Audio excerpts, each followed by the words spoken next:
নমস্কার।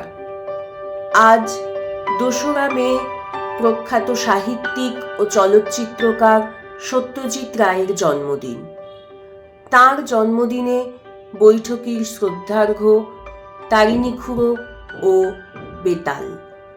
তারিণী খুড়ো সত্যজিৎ রায়ের সৃষ্ট এক সাহিত্যিক চরিত্র। আসুন আমরা সবাই মিলে আজ শুনি তারিণী খুড়ো ও বেতাল। শ্রাবণ মাস, দিনটা ঘোলাটে। সকাল থেকে টিপ টিপ করে বৃষ্টি পড়ছে। তারই মধ্যে সন্ধ্যের দিকে তারিণী খুড়ো এসে হাজির। হাতের ভিজে জাপানি ছাতাটা সরাত করে বন্ধ করে দরজার পাশটায় দাঁড় করিয়ে রেখে তক্তপোষে তার জায়গায় বসে তাকিয়াটাকে টেনে নিয়ে খুড়ো বললেন, কই আর সবাইকে ডাক, আর নিকুঞ্জকে বল নতুন করে জল ফুটিয়ে এক কাপ চা করতে। লোডশেডিং, তাই বসবার ঘরে দুটো মোমবাতি জ্বলছে। তাতে থমথমে ভাবটা তো কমেইনি, বরং বেড়েছে।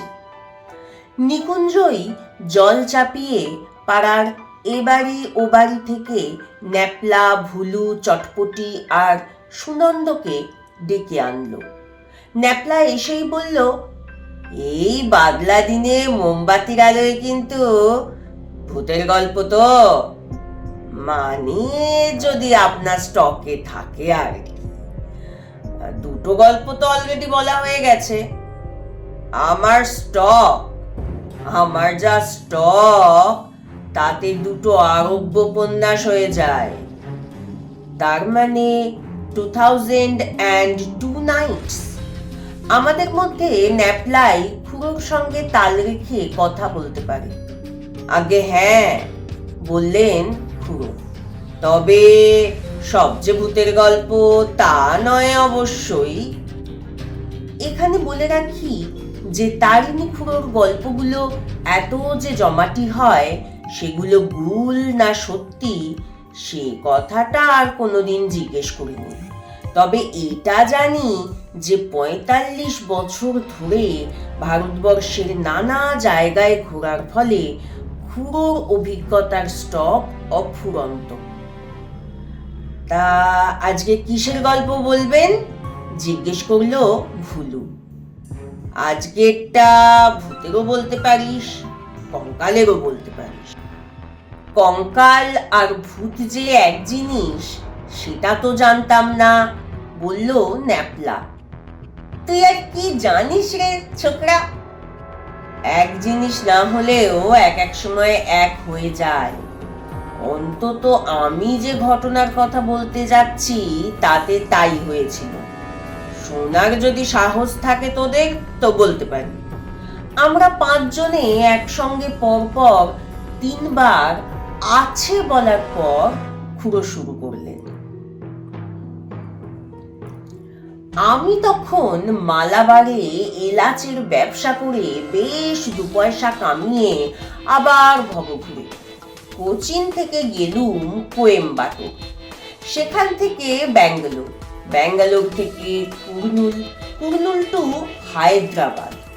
ফার্স্ট ক্লাস ছাড়া ট্রেনে চড়ি না, ভালো হোটেলে থাকি, শহরে ঘোরার ইচ্ছে হলে ট্যাক্সি ডাকি।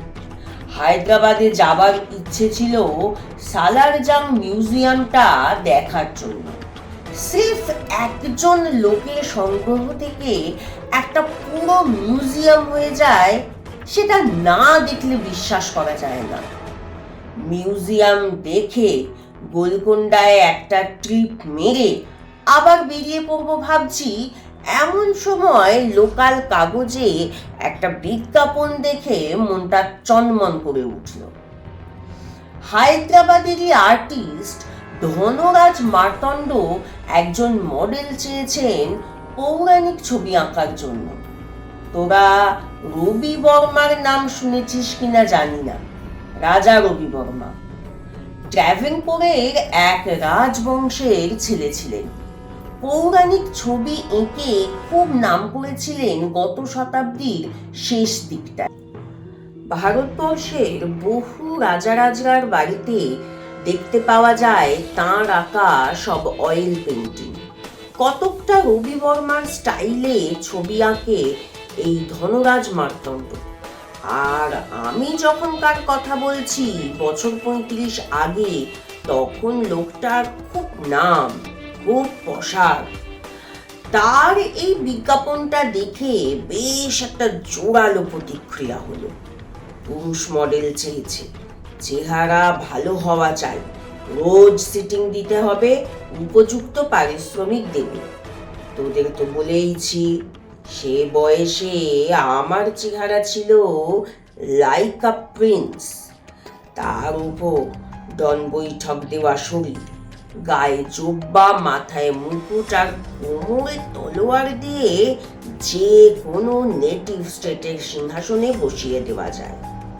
যাই হোক, অ্যাপ্লাই করে দিলুম।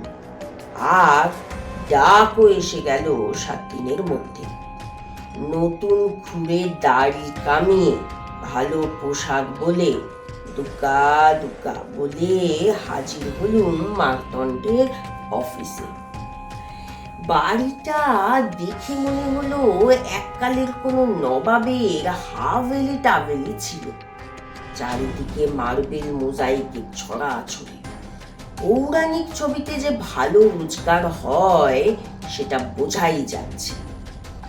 উর্তি পরা বেয়ারা এসে আমাকে নিয়ে গিয়ে বসালো একটা সারি সারি চেয়ার পাতা ঘরে। সেখানে জনা 5 ক্যান্ডিডেট অপেক্ষা করছে, যেন ডাক্তারের ওয়েটিং রুম। এদের মধ্যে একজনের চেহারা চেনা চেনা লাগলেও সে যে কে তা ঠিক বুঝতে পারলুম না। আমি বসার মিনিট খানেকের মধ্যেই সে লোকের ডাক এলো। বেয়ারা ঘরে ঢুকে বিশ্বনাথ সোলাঙ্কি বলতেই চিনে ফেললুম লোকটাকে। ফিল্ম পত্রিকায় এর ছবি দেখেছি, কিন্তু তাহলে আবার চাকরির জন্য দরখাস্ত করা কেন? কৌতূহল হওয়াতে আমার পাশে বসা ভদ্রলোকটিকে জিজ্ঞেস করলুম, আচ্ছা, যিনি এখন উঠে গেলেন তিনি বোধহয় একজন ফিল্ম স্টার, তাই না? ভদ্রলোক একটু হেসে বললেন, স্টার হলে কি আর এখানে দেখতে পেতে? হতে চেয়েছিল স্টার, কিন্তু 3টে ছবি পরপর মার খাওয়াতে এখন অন্য রাস্তা দেখছে। ভদ্রলোক আরো বললেন যে সোলাঙ্কি নাকি হায়দ্রাবাদেরই ছেলে, ধনী বাপের পয়সা উড়িয়েছে জুয়ো খেলে আর ফুর্তি করে। তারপর বোম্বাই গিয়ে ফিল্মের হিরো হবার চেষ্টায় বিফল হয়ে আবার এখানে ফিরে এসেছে।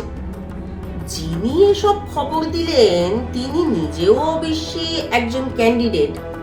5 জনের সকলেই মডেল হবার আশায় এসেছেন, তবে তার মধ্যে সোলাঙ্কির চেহারাটাই মোটের উপর ভালো, যদিও যাকে পৌরুষ বলে সে জিনিসটার একটু অভাব। আমার ডাক পড়লো সবার শেষে। যে ঘরে ইন্টারভিউ হচ্ছে সেটাই দেখলাম স্টুডিও, কারণ একদিকে রয়েছে বেশ বড় একটা কাঁচের জানালা, ঘরের এক পাশে একটা ইজেল, আর তার পাশে একটা টেবিলের উপর আঁকার সরঞ্জাম। এসবের মধ্যেই একটা ডেস্ক পাতানো হয়েছে। অর্জুনের লক্ষ্য ভেদে দিয়ে আঁকা শুরু হলো। তার জন্য একটা জবরদস্ত ধনুকও তৈরি করে রেখেছেন আর্টিস্ট মশাই। হুসেন সাগর লেক থেকে 5 মিনিটের হাঁটা পথে 150 টাকা ভাড়ার 2টি ঘর নিয়ে নিলাম আমি। বাড়িওয়ালা মোতালেব হোসেন অতি সজ্জন ব্যক্তি, বাঙালিদের সম্বন্ধে খুব উঁচু ধারণা। রোজ সকালে আন্ডা টোস্ট খেয়ে বেরিয়ে পড়ি। 9টা থেকে 1টা পর্যন্ত সিটিং, তার মধ্যে চা পানির জন্য 10 মিনিটের বিরতি থাকে 11টায়। কাজের পর বাকি দিনটা ফ্রি থাকে। হায়দ্রাবাদ শহর ঘুরে দেখি, সন্ধেবেলা লেকের ধারে একটু বেরিয়ে 10টার মধ্যে ঘুমিয়ে পড়ি। এছাড়া আর একটা কাজ আছে, সেটা হলো পুরাণের গল্প পড়ে মার্তণ্ডের জন্য সুটেবল সাবজেক্ট খুঁজে রাখা। মার্তণ্ড নিজে শুধু রামায়ণ মহাভারতটা পড়েছে, তাও তেমন খুঁটিয়ে নয়, তাই তার বিষয়গুলো একটু মামুলি হয়ে পড়ে। আমি মার্তণ্ডকে বলেছিলাম রাজা বিক্রমাদিত্যের কিছু ঘটনা, যেগুলো ওর মনে ধরেছিল। আমি জানতুম বিক্রমাদিত্যের পক্ষে আমার চেহারা খুব জুৎসই, কিন্তু কাজের বেলা গন্ডগোলটা কোথায় হলো আর কিভাবে হলো সেটাই বলি। 4 মাস একটানা সিটিং দিয়ে 8টা ছবি হয়ে গেছে। এমন সময় একদিন সন্ধেবেলা লেকের ধারে বেরিয়ে বাড়ি ফিরছি। একটা পুরনো মসজিদের পাশ দিয়ে রাস্তা, জায়গাটা নিরিবিলি। মসজিদের উল্টো দিকে একটা তেঁতুল গাছের নিচে পৌঁছেছি। এমন সময় পিছন দিক থেকে মাথায় একটা বাড়ি খেয়ে চোখে ফুলঝুরি দেখলুম। জ্ঞান হলে পর দেখি হাসপাতালের বিছানায় শুয়ে আছি, মাথায় আর বাঁ হাতে বিদম পেন। রাস্তায় অজ্ঞান হয়ে পড়ে থাকতে দেখে এক সহৃদয় ভদ্রলোক তার গাড়িতে তুলে সোজা হাসপাতালে নিয়ে এসেছেন। হাতের ব্যথাটা আর কিছুই না, যখন পড়েছি তখন রাস্তায় একখণ্ড পাথরে লেগে কনুইটা ফ্র্যাকচার হয়েছে। এখানে বলে রাখি যে অজ্ঞান অবস্থায় আমার বেশ কিছু লোকসান হয়ে গেছে। আমার ওয়ালেটে ছিল 150 টাকা, সেটি গেছে, আর আমার 700 টাকা দামের স্বাদের ওমেগা ঘড়িটা। পুলিশে খবর দিয়ে কোনো ফল হয়নি, কারণ এই ধরনের অঘটন রাস্তাঘাটে নাকি প্রায়ই ঘটে। হাত প্লাস্টার করে বিছানায় পড়ে থাকতে হলো 3 সপ্তাহ। জখম হবার 4-5 দিনের মধ্যেই আমি মার্তণ্ডকে একটা পোস্টকার্ড ছেড়ে দিয়েছিলাম আমার অবস্থা জানিয়ে। 3 দিনের মধ্যেই তার উত্তর এসে যায়। দুঃসংবাদ, মার্তণ্ড লিখেছে বিক্রমাদিত্য সিরিজের জন্য অর্ডার পেয়ে গেছে, অমুক তারিখের মধ্যে 6খানা ছবি দিতে হবে, তাই সে অন্য মডেল নিতে বাধ্য হয়েছে। আমার মতো কোয়ালিফিকেশন নাকি তার নেই, কিন্তু নিরুপায়। এই সিরিজ শেষ হলে পরে প্রয়োজনে আমায় আবার জানাবে ইত্যাদি। এ নিয়ে তো আর কিছু করার নেই, তাই অগত্যা সময় কাটানো এবং যা হোক কিছু একটা রোজগারের জন্য অন্ধ্র হেরাল্ড পত্রিকায় একটু আধটু লিখতে শুরু করলুম।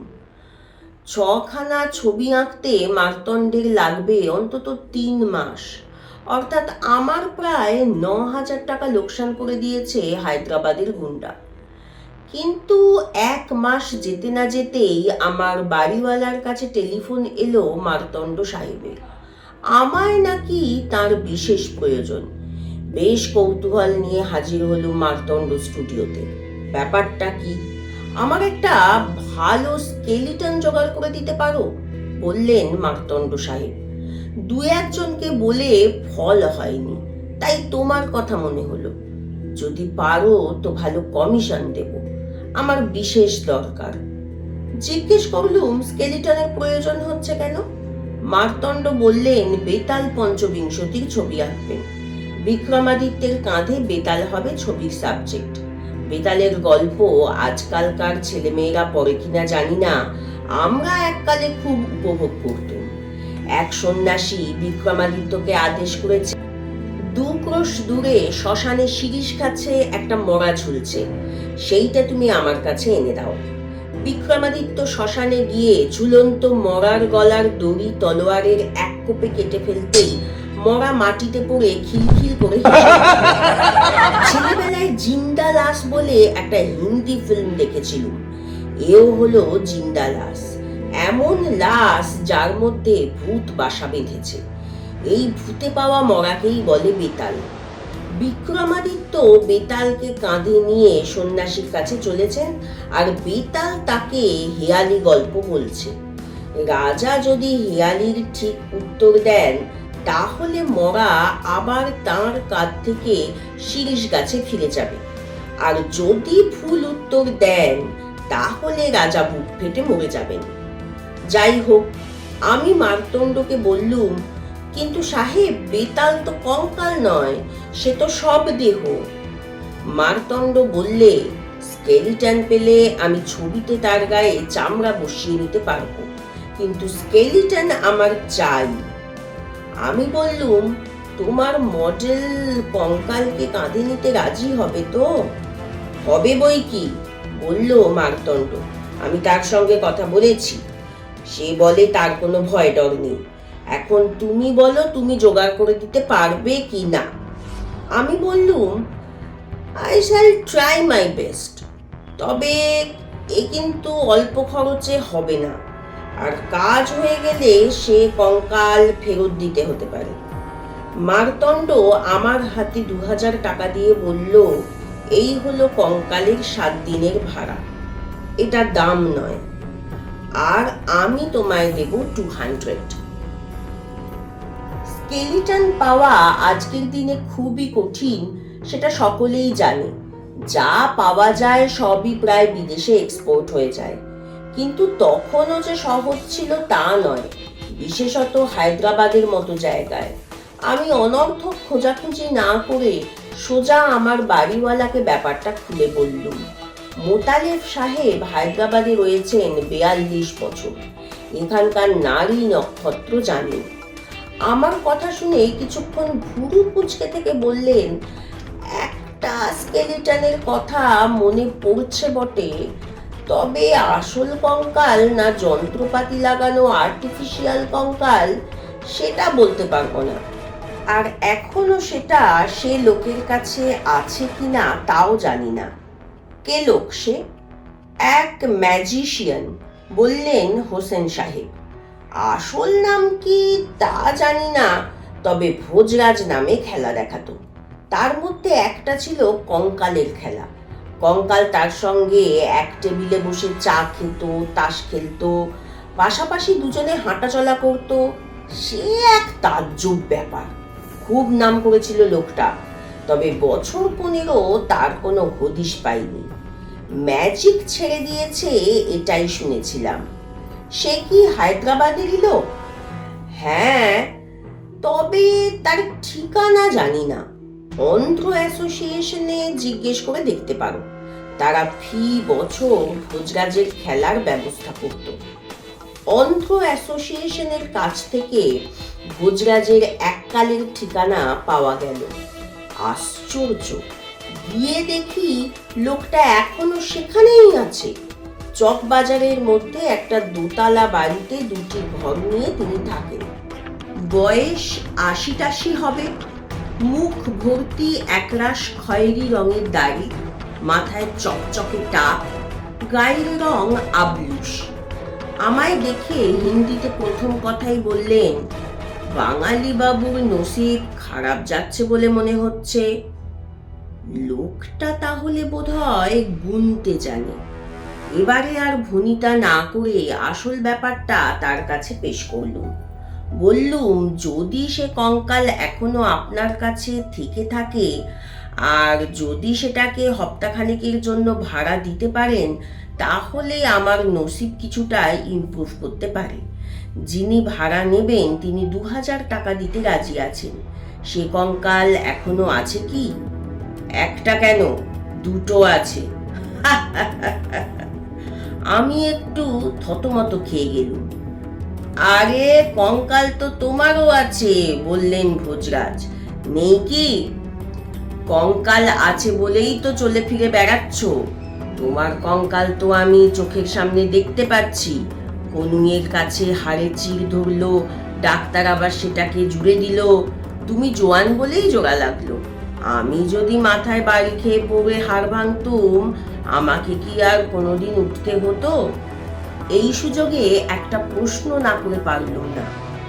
আমায় কে জখম করলো সেটা বলতে পারেন? এ ভারী অর্ডিনারি গুন্ডা, বললেন ভোজরাজ। তবে তার পেছনে অন্য কেউ আছে কিনা জানি না, থাকতে পারে। সেটা জানতে পারে আমার কঙ্কাল, সেটা আমার চেয়ে অনেক বেশি জ্ঞানী। তুমি চাইছো সে কঙ্কাল, আমি দিতেও প্রস্তুত আছি। আজকাল রোজগার নেই, দেনা জমে গেছে বিস্তর। 2000 পেলে সব শোধ হয়ে যাবে, আমিও নিশ্চিন্তে মরতে পারি। কিন্তু একটা কথা বলি তোমায়, এ কঙ্কাল যে সে কঙ্কাল নয়। যার কঙ্কাল তিনি ছিলেন সিদ্ধ পুরুষ। মাটি থেকে 5 হাত শূন্যে উঠে যোগ সাধনা করতেন, বায়ু থেকে আহার্য আহরণ করতেন, ফলমূলের দরকার হতো না। তার তেজ ছিল অসামান্য। একবার তার সাধনার সময় এক চোর তার কুটিরে ঢুকে ঘটি বাটি সরাতে গিয়েছিল। হাত বাড়ানো মাত্র আঙুলগুলো বেঁকে যায়। কুষ্ঠ, কেউটে ছোবল মারতে এলে সাপ ভস্ম হয়ে যেত। বাবাজির কিছু হতো না। আমি একটা কথা না বলে পারলুম না, কিন্তু এই বাবাজির কঙ্কালকেও তো আপনি বসে এনেছিলেন, একে দিয়ে ভেলকি দেখাতেন স্টেজে। তাহলে বলি শোনো, বলল ভোজরাজ। কঙ্কালকে আমি কোনোদিন বসে আনিনি, এসবই তাঁর খেলা। অন্য যা ম্যাজিক দেখাতুম সেগুলো কিছুই না, সব যন্ত্রপাতির কারসাজি। লোকে ভাবতো কঙ্কালের মধ্যে বুঝি কলকবজা আছে। আসলে কঙ্কালের যা কিছু ক্ষমতা সবই গুরুজির কৃপায়। মনে মনে তাঁর শিষ্য হয়ে আমি একটানা 10 বছর তাঁর পদসেবা করি। তখন আমার তরুণ বয়স, ম্যাজিক সম্বন্ধে একটা কৌতূহল ছিল এই পর্যন্ত। গুরুজি একবারও আমার কোনো নোটিশ নেননি। তারপর একদিন হঠাৎ আমার দিকে চেয়ে বললেন, বেটা, তোর উপর আমি খুশি হয়েছি, তবে তুই এখন সংসার ত্যাগ করতে যাসনি, তোর অনেক কাজ আছে। তুই হবি ভোজবাজির রাজা, তোর নাম হবে। যে কাজে নাম করবি সে কাজেই আমি তোকে সাহায্য করব, তোর সেবার প্রতিদান দেব। তবে সেটা এখন নয়, আমি মরবার পর। আমি বললুম, সেটা কিরকম করে হবে যদি বুঝিয়ে দেন। গুরুজি আমায় সন তারিখ বলে দিয়ে বললেন, এই দিন যাবি নর্মদার তীরে মানধাতা শহরে, সেখানে শ্মশানে গিয়ে দেখবি একটা বেল গাছ। সেই বেল গাছ থেকে নদীর ধার ধরে পশ্চিমে চলে যাবি 999 পা। সেখানে দেখবি বনের মধ্যে একটা তেঁতুল গাছ আর বাবলা গাছের মধ্যে আকন্দ ঝোপের পাশে একটা কঙ্কাল। সেটাই আমি, সেটাকে তুই নিয়ে যাস, সেটাই সাহায্য করবে তোর কাজে, তোর আদেশ মানবে, লোকে দেখে তোকে বাহবা দেবে। তারপর কাজ ফুরিয়ে গেলে সেটাকে নদীর জলে ফেলে দিবি। যদি তখনও কাজ বাকি থাকে তাহলে সেটা জলে ডুববে না, তখন আবার তুলে এনে তোর কাছে রেখে দিবি। সব শুনে টুনে ভোজরাজকে জিজ্ঞেস করলাম, ওটা জলে ফেলে দেবার সময় কি এখনো আসেনি? ভোজরাজ বললেন, না, আসেনি। একবার মুশির জলে ফেলে দেখেছিলুম, ডোবেনি। তখন বুঝতে পেরেছি তোমারই অপেক্ষায় ছিলাম। তোমার কর্কট রাশিতে জন্ম তো? হ্যাঁ। পঞ্চমী তিথি? আগে হ্যাঁ। তবে তুমিই সেই লোক। অবশ্যই রাশি আর তিথি না মিললেও তোমাকে দেখেই মনে হয়েছিল তুমি সিধে লোক। বাবার কঙ্কালটার হিল্লেটা তোমার হাত দিয়ে হলে ভালোই হবে। আমার বিশ্বাস বাবারও তোমাকে ভালো লাগতো, তিনি সাচ্চা লোক পছন্দ করতেন। তাহলে এখন কি করতে হবে? আগে ওই বাক্সটা খোলো। ঘরের এক পাশে একটা বড় কাঠের সিন্দুকের দিকে দেখিয়েছেন ভোজরাজ। আমি গিয়ে ডালাটা তুললুম। ভিতরে কিংখাবের কাজ করা একটা গাঢ় লাল মখমলের ওপর হাঁটু ভাঁজ করে কঙ্কালটা শোয়ানো রয়েছে। ভোজরাজ বললেন, ওটাকে তুলে বাইরে আনো। দেখলাম মিহি তামার তার দিয়ে সুন্দর করে কঙ্কালের হাড়গুলো পরস্পরের সঙ্গে পেঁচানো রয়েছে। পাঁজরটা 2 হাত দিয়ে জাপটে ধরে কঙ্কালটাকে বাইরে আনলুম। ভোজরাজ বললেন, ওটাকে দাঁড় করাও। করালুম। এবার হাত দুটো ছেড়ে দাও। হাত সরিয়ে আনলুম, আর সঙ্গে সঙ্গে আমার চোখ টেরিয়ে গেল। কঙ্কাল নিজে থেকে দাঁড়িয়ে আছে, কোনো সাপোর্ট নেই। এবার ওটাকে গড় করো। এই শেষ কাজের জন্য ওটা তোমারই সম্পত্তি। কাজটা যে কি তা জানি না, তবু রিস্ক না নিয়ে, গড় না করে একেবারে ষষ্ঠাঙ্গে শুয়ে পড়লুম স্কেলিটনের সামনে। যা করছো তা বিশ্বাস থেকে করছো তো? জিজ্ঞেস করলেন ভোজরাজ। বললুম, আমার মনের সব কপাট খোলা ভোজরাজজি। আমি হাঁচি, টিকটিকি, ভূত প্রেত, দত্তিদানো, বেদ, বেদান্ত, আইনস্টাইন, ফাইনস্টাইন সব মানি। ভেরি গুড, এবার তুমি ওটাকে নিয়ে যাবার ব্যবস্থা করো। দেখো যেন গুরুজির মনোবাঞ্ছা পূর্ণ হয়। কাজ হয়ে গেলে ওটা মুসি নদীর জলে ফেলে দিও। কঙ্কাল পেয়ে অত্যন্ত খুশি হয়ে মার্তণ্ড আমাকে 200 জায়গায় 500 টাকা বকশিস দিয়ে ফেললেন। তারপর বললেন, আজ সন্ধ্যায় কি করছো? কেন বলুন তো? আজ বিক্রমাদিত্যের ছবিটা আঁকা শুরু করব, তুমি এলে ভালো হয়। আমি তো জানতুম আপনি সকালে ছাড়া ছবি আঁকেন না। এটার জন্য স্পেশাল ব্যবস্থা, বললেন মার্তণ্ড। এ ছবির জন্য যে মুডটা চাই সেটা রাত্রেই ভালো আসবে। আর দৃশ্যটার জন্য আমি নিজে প্ল্যান করে একটা লাইটের ব্যবস্থা করেছি। আমি সেটা তোমাকে দেখাতে চাই। কিন্তু মডেল যদি আপত্তি করে? তুমি যে ঘরে আছো সেটা সে জানবেই না।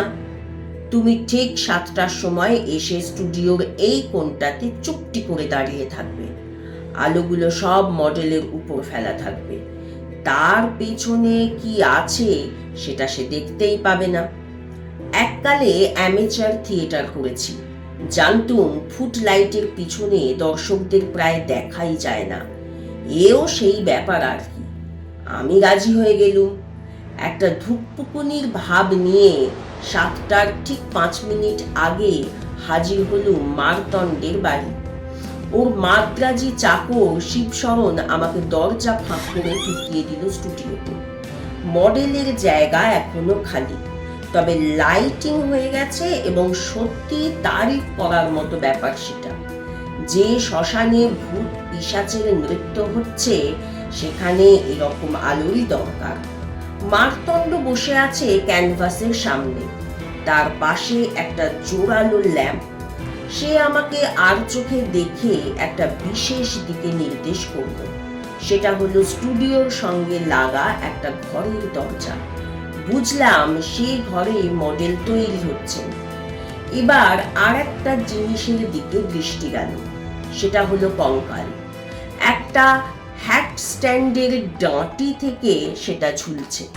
তার গায়ে ভৌতিক আলো পড়ে সেটা আরো ভৌতিক লাগছে, আর তার সঙ্গে ভৌতিক হাসি। তোরা লক্ষ্য করেছিস কিনা জানি না, 32 পাটি দাঁত বেরিয়ে থাকে বলে যে কোনো খুলির দিকে চাইলেই মনে হয় সেটা হাসছে। একটা খুব শব্দ শুনে অন্য ঘরের দরজাটার দিকে চোখ গেল। তলোয়ার হাতে রাজপোশাক পরিহিত বিক্রমাদিত্য বেরিয়ে এলেন দরজা খুলে। পাকানো গোফ, গালপাট্টা, লম্বা ঢেউ খেলানো চুল, কোনো ভুল নেই। মনটা হু হু করে উঠল, কারণ এই পাটটা আমারই পাবার কথা। দৈবদূর বিপাকে ফসকে গেল। রাজা এসে স্টেজে আলো নিয়ে দাঁড়ালেন। মার্তণ্ড উঠে গিয়ে তার পোজ আর পজিশন ঠিক করে দিয়ে চলে গেলেন হ্যাট স্ট্যান্ডের দিকে।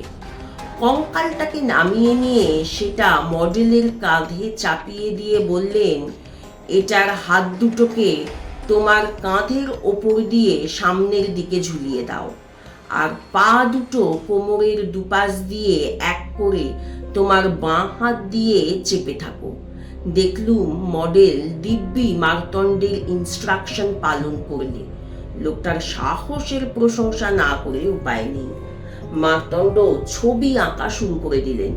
প্রথমে চারকোল দিয়ে স্কেচ করে তারপর রং চড়ানো হবে। এর আগে তো আমি মডেল হতুম, তাই আঁকাটা কেমন হচ্ছে সেটা দেখবার সুযোগ ছিল না। আজ দেখতে পেলুম মার্তণ্ডের নিপুণ হাতের কাজ। মিনিট পাঁচেকও হয়নি, হঠাৎ মনে হলো স্টেজের দিক থেকে একটা গোঙানির শব্দ পাচ্ছি। আর্টিস্ট এত মশগুল যে তার কানে শব্দটা যায়নি। সে খালি বলছে স্টেডি স্টেডি, কারণ রাজা অল্প অল্প হেলতে দুলতে শুরু করেছেন। আর্টিস্টের আদেশ সত্ত্বেও দেখলাম মডেল স্টেডি থাকতে পারছে না, সে এপাশ ওপাশ করছে, আর তার মুখ থেকে যে শব্দটা বেরোচ্ছে সেটাকে গোঙানি ছাড়া আর কিছুই বলা যায় না। What's the matter?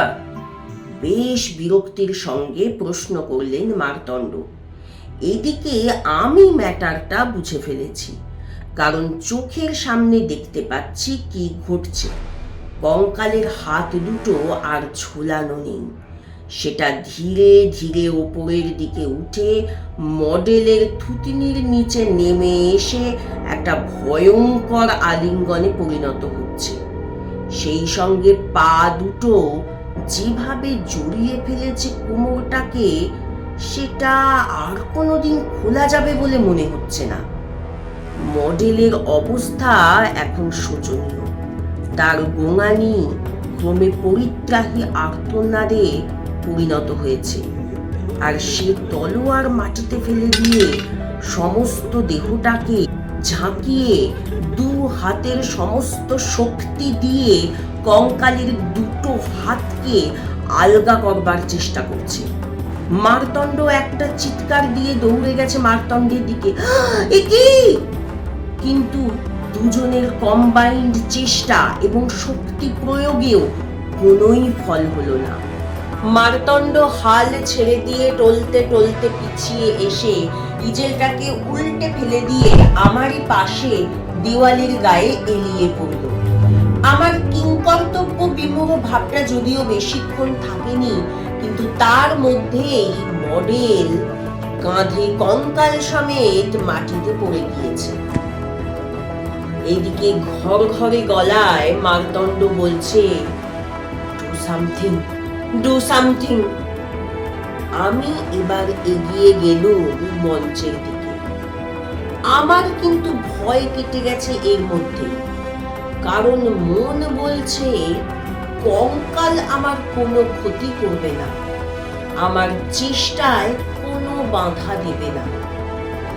কাছে যেতেই এক অদ্ভুত দৃশ্য দেখে মাথাটা ভোঁ করে উঠল। রাজার চুল, গোঁফ, গালপাট্টা, পাগড়ি সব আলগা হয়ে খসে পড়েছে, আর তার ফলে যে মুখটা বেরিয়ে পড়েছে সেটা আমার চেনা। ইনি হলেন মার খাওয়া ফিল্মের হিরো বিশ্বনাথ সোলাঙ্কি। মুহূর্তের মধ্যে চোখের সামনে থেকে একটা পর্দা সরে গিয়ে জাজ্জল্যমান সত্যিটা বেরিয়ে পড়ল, আর সেই সঙ্গে মাথায় খেলে গেল এক পৈশাচিক বুদ্ধি। আমি সোলাঙ্কির উপর ঝুঁকে পড়ে বললাম, এবার বলো তো দেখি, আমার জায়গাটা দখল করার জন্য আমার মাথায় বাড়ি তুমি মারিয়েছিলে কিনা? না বললে কিন্তু কঙ্কালের হাত থেকে তোমার মুক্তি নেই। সোলাঙ্কির চোখ ঠিকরে বেরিয়ে আসছে। সে সেই অবস্থাতেই দম বেরিয়ে আসা গলায় বলল, yes yes yes, please save me, please. আমি মার্তণ্ডর দিকে ফিরে বললুম, তুমি সাক্ষী, শুনলে তো? কারণ একে আমি পুলিশে দেব। মার্তণ্ড মাথা নেড়ে হ্যাঁ জানিয়ে দিল। এবার কঙ্কালের কাঁধ ধরে মৃদু টান দিতেই সেটা রাজার কাঁধ ছেড়ে উঠে এলো, সঙ্গে সঙ্গে কোমর ছেড়ে পা দুটো। এরপরে অবশ্যই সোলাঙ্কি মহাশয়ের আর মডেল হওয়া হয়নি, কারণ তাকে বেশ কিছুদিন পুলিশের জিম্মায় থাকতে হয়েছিল। তার জায়গায় বিক্রমাদিত্য সিরিজের হিরো হলেন তারিণীচরণ বাড়ুজ্জে। ঘটনাটা মারতণ্ডকেও কাবু করে দিয়েছিল ঠিকই, কিন্তু দিন 7 মধ্যেই রিকভার করে তিনি আবার পুরোদমে কাজে লেগে গেলেন। বেতালের ছবি শেষ হবার পরদিনই মুসি নদীর জলে কঙ্কালটাকে ফেলে দিলাম। চোখের নিমেষে সেটা তলিয়ে গেল জলের তলায়।